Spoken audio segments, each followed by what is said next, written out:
नमस्कार मित्रों, स्वागत है आप सबका फिर से एक बार मंत्र द ज्ञान धारा के प्लेटफॉर्म पर। हमारे वेद, हमारे पुराण, हमारे एंशिएंट और संत जो कुछ भी कहे गए हैं वो मॉडर्न सोसाइटी में आज अप्लाई हो रहा है।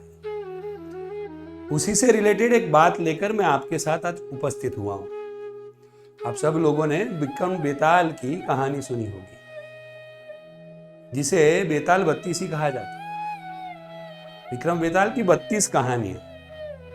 बचपन में हम लोग सुना करते थे, उस पर एक टीवी सीरियल भी बनी हुई थी। आपको ये लगेगा कि मैं ये विक्रम बेताल की आज बात लेकर आपके साथ क्यों आया। हुआ ऐसा कि विक्रम बेताल की ये जो कहानियां थी, ये बुक थी, ये हार्वर्ड के कोई एक प्राध्यापक ने देखी।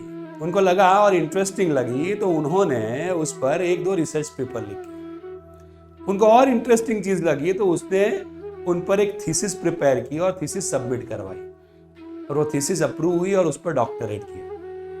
ये विक्रम और बेताल की कहानियों पर थीसिस तो अप्रूव हुई, लेकिन आज हार्वर्ड यूनिवर्सिटी में किसी को MBA विद कम्युनिकेशन करना हो तो उन्हें ये हमारी बेताल बत्तीसी की, विक्रम और बेताल की कहानी पढ़नी जरूरी है।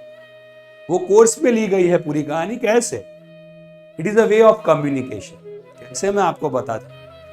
विक्रम और बेताल की कहानी के पूरी तो मैं बात नहीं कर सकता, लेकिन एक जिस्ट ऐसी थी कि बेताल एक भूत था, विक्रम राजा उसको लेकर एक प्रॉपर डेस्टिनेशन पे ले जा रहे थे। लेकिन बेताल ने कहा कि मैं जो बोलूं वो आपको मानना पड़ेगा। आपकी नगर व्यवस्था, राजकीय नीति जो बोलूं उस तरीके से ही दिन भर चलनी चाहिए। अगर नहीं किया आपने तो मैं आपको मार दूंगा।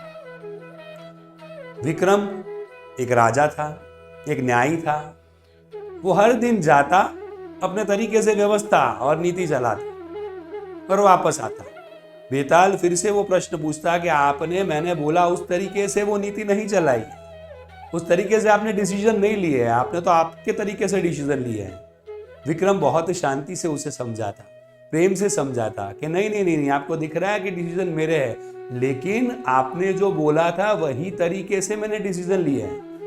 माने विक्रम करता अपनी मनमानी, और सामने बेताल है, वो बेताल को समझा देता कि इस तरीके से ही, आपके तरीके से ही मैंने सब डिसीजन लिए हैं। Now it is a better and excellent way of communication कि आप करो अपना ही, लेकिन सामने वालों को आप कन्विंस करो। यही एक जिस्ट को लेकर बहुत बड़ी एक श्रृंखला और कोर्स हार्वर्ड यूनिवर्सिटी में बना हुआ। मैं आपको ये क्यों कहना चाहता हूं? बिकॉज ऑफ हमारी ऐसी छोटी छोटी उपनिषद की कहानियां, हमारी छोटी छोटी एंशिएंट कहानियां, जिसको आजकल मैनेजमेंट के मंत्र माना जाता है।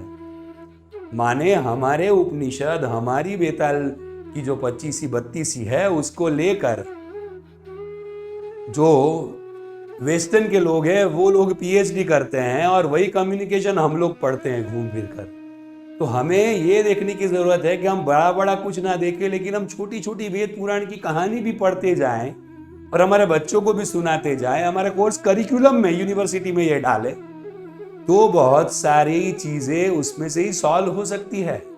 बहुत सारे प्रश्नों के जवाब हमारे वेद पुराण, गीता, रामायण, महाभारत में दिए गए, अगर उसे बहुत सहज तरीके से पढ़ा जाए और आज के यूथ को पढ़ाया जाए। तो मैं यही बोलना चाहूंगा कि अगर हार्वर्ड यूनिवर्सिटी में विक्रम बेताल की कहानी को लेकर कोर्स में वो रखा जा सकता है MBA विद कम्युनिकेशन में, तो हम यहाँ पर भी बहुत सारी चीजें कर सकते हैं और यूथ को बहुत सारी चीजें प्रदान कर सकते हैं। स्पेशली मैं यूथ से कहना चाहूंगा कि ऐसी बहुत सारी छोटी छोटी बातें हैं। पहले तो ऐसा था कि संस्कृत में अवेलेबल थी, लेकिन अब बहुत सारे कोर्सेज भी हो गए और बहुत सारी ऐसी बातें आपकी लैंग्वेज में, वर्नाक्युलर लैंग्वेज में भी उपलब्ध है। तो उसे पढ़े, बारीकाई से समझे और अपने जीवन में आगे लेकर जाए, अपने डिसीजन मेकिंग में, अपने बिजनेस में भी इसका आप यूज बहुत प्रॉपर तरीके से कर सकते हो।